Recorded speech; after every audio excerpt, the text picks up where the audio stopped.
A group of Austin siblings are taking politics into the living room. They've created a board game focused on gerrymandering. KVUE's Juan sat down with the group tonight, and Juan, they have an ulterior motive behind playing this game. Chris, the group says all they want is for people to sit down and play it with an open mind to start a serious conversation on how gerrymandering affects the community. Games have always been a big part of Louis, Rebecca, and Josh LaFairs' lives.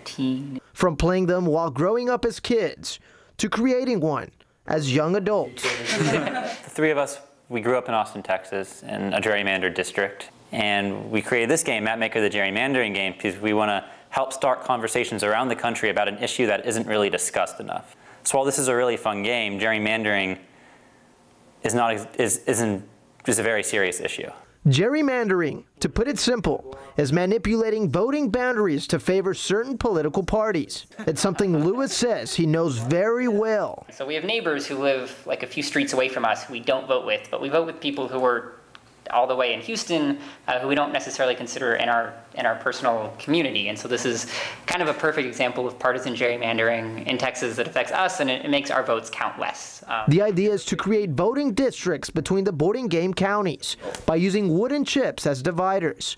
Once the counties are separated in groups of 4 or more, the party with more votes wins.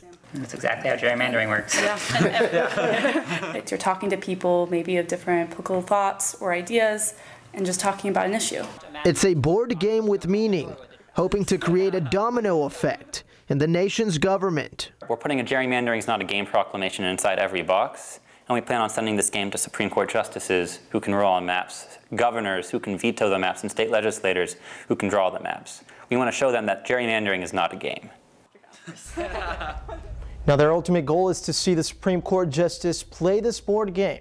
They've created a Kickstarter campaign to mass produce the game. To support their goal, click on this story on our website, KVUE.com. In studio, Juan Rodriguez, KVUE News.